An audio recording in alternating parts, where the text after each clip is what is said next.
The first ever movie screening took place in Paris on December 28, 1895. Just 5 years later, in the spring of 1901, the first Hungarian directed film shots featuring actors were taken in Budapest. This marked the birth of Hungarian cinema.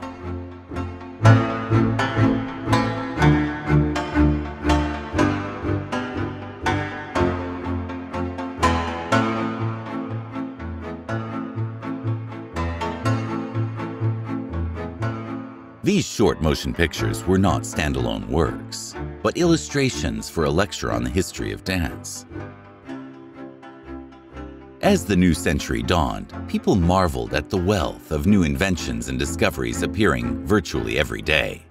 Thus was born the craving for information on all subjects. The Uránia Theatre of Science was established for this noble purpose. Its intention was to inform the general public about scientific achievements using the latest aids and techniques. Educational presentations on the most varied of subjects were arranged in the magnificent building on today's Rákóczi Road. The lengthy readings and travel descriptions were initially made more interesting with projected pictures, and then by bringing in the latest invention, motion pictures. Initially, they used films purchased from abroad until the patron of Uránia, Viktor Molnár, and writer Gyula Pekár decided to create Hungarian shorts to accompany the extensive lecture on the history of dance.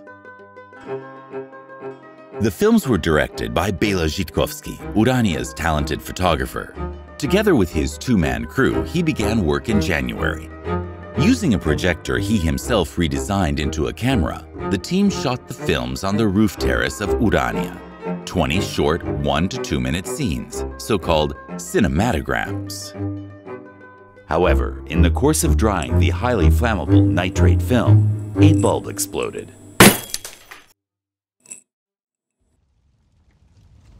And fire broke out in the laboratory. 3 weeks before the planned premiere, all the footage taken up until then was destroyed. At this critical moment, the Uránia management put out an appeal to the general public, calling for help to rescue the first Hungarian film. Thanks to public donations and the enthusiasm of participants, the scenes were reshot. Thus, the presentation could be held on the originally planned date of April 30th, 1901. The 2-hour lecture was a huge success and remained on the program for more than 10 years, constantly changing and expanding with new shots. It played at the Uránia on 136 occasions and then was taken into the countryside and abroad. In fact, even the French, who are considered the pioneers of motion pictures, screened the films.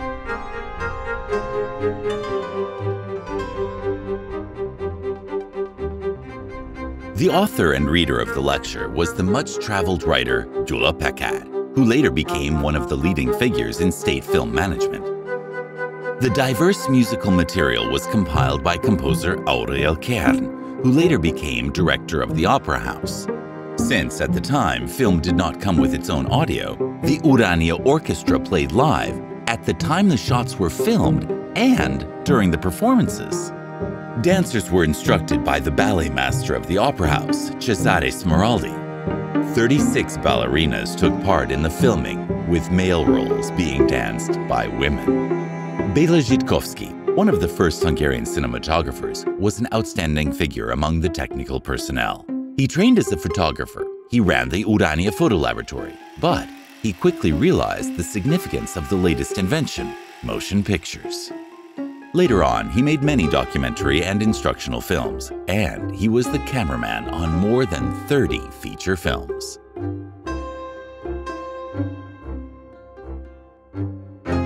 Pekár won over the biggest stars of Budapest theaters who had already successfully played similar characters on stage. The blonde miracle Emilia Marcus performed the Dance of the Seven Veils. Luisa Blaha, Nightingale of the Nation, performed the Csárdás, and the young operetta prima donna Sári Fedak performed the Japanese dance. Gyula Hegedűs, the popular artist of farces at the Comedy Theatre, appeared in the Csárdás parody. Everyone sensed that this was not merely an ordinary appearance, but instead an avant-garde experiment, the birth of a totally new art. Béla Radics, the legendary rock star gypsy first violinist, also participated in the recordings. Unfortunately, like most silent movies, these films have been lost.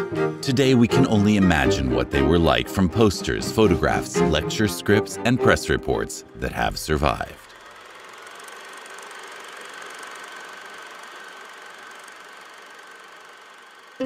The most important artifact is a heavy bound album that Gyula Pekád himself compiled. The album contains the entire lecture script and numerous illustrations, drawings, paintings, and photographs. In and of itself, it is truly a work of art. It also includes stills of the dance scenes taken during filming.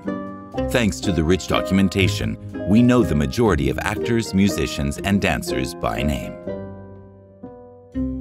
But why exactly dance? There are many dance recordings among early films because the topic itself is mobile and made for film.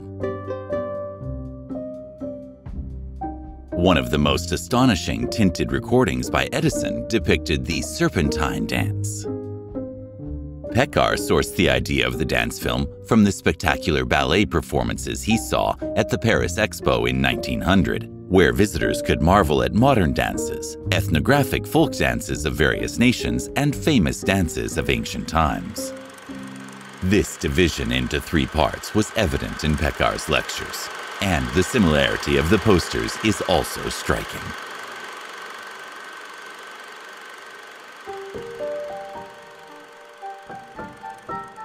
The journey through the history of dance begins in ancient Greece with the music of a drinking song performed to the accompaniment of panpipes. The dance of Salome from the Bible was performed by Emilia Marcus, the ideal of her day. One of the finest periods in dance history was evoked in scenes of Renaissance dances performed by actors dressed in lavish costumes. The dignified slow pavane, that is, the peacock dance, and the serene dynamic gaillard of Italian origin were popular in the royal courts of Europe for a century. The somewhat cumbersome but cheerful allemande makes an interesting counterpoint to the Mediterranean atmosphere. Performing fiery Mediterranean dances, the Spanish cachucha with castanet accompaniment, and the tempestuous southern Italian folk dance, the tarantella, did not cause any difficulties for dancers of the opera house. In the court of the Sun King, formal dances were more popular than ever, and the best dancer was, naturally, the king himself. In the 18th century, the light-spirited Rococo dances, the passe-pied, the gavotte, and the minuet, ruled the dance floors. It is evident that the ballerinas also thoroughly enjoyed the Rococo atmosphere, full of lace, ribbons, and scent. Our arrival in the era of the waltz, the 19th century, is heralded with the southern German Ländler and the lively tempo of the mazurka. Unfortunately, not even a photo has survived of the ice waltz, shot with Viennese figure skaters at the City Park ice rink in February. To conclude the round-the-world tour, the Geta dance by the young Shadi Fedak whisks us away to Japan. It's interesting that this scene was also shot at the Paris World Expo in 1900, similarly featuring Shadi Fedak.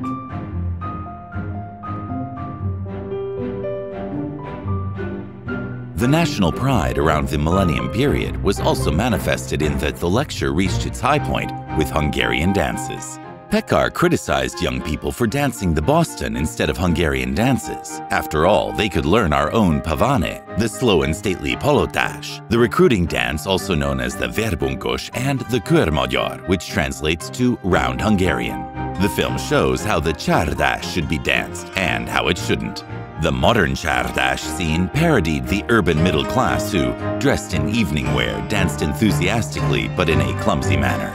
Pekád was of the belief that only village people could dance the true csárdás. There are elements of a feature film in the real csárdás scene. Luisa Blaha, as the innkeeper's wife, flirts with the huszár who pays no heed. However, the wine begins to have an effect and they start to dance. This passionate and increasingly rapid csárdás is the closing motif of the lecture. This is no coincidence. For many, this dance personifies the Hungarian temperament to this day. This scene, which was played many times on stage, featured Luisa Blaha's favorite musician, Géza Lányi, playing the cimbalom. A few photographs also reveal the circumstances under which filmmaking took place. Here are the rooftops around Uránia and Gyula Pekár. Here, inquisitive eyes study the ballerinas from a neighboring building. This picture shows the Verbunkos scene, also sourced from Folkworks, with actor Mihai Kis in a bowler hat and an overcoat. Due to the chilly weather in April, additional footage was taken in May, including the famous Csárdas scene added to the lecture later. During a later screening, amidst celebrations by the audience, Luisa Blaha watched all the scenes, even though she had initially voiced certain reservations about cinema. "Film has solved the immortality of actors," gushed the papers. Thus, Hungarian film took off with broad cohesion, enormous dynamism, and massive success. It utilized and incorporated elements of literature, music, dance, and acting, while also attempting to exploit its own means of expression. Even though not one single frame of the film has survived, its story is still worthy of remembrance for posterity. And just perhaps, one day the lost films themselves may come to light from the hidden depths of an archive somewhere in the world.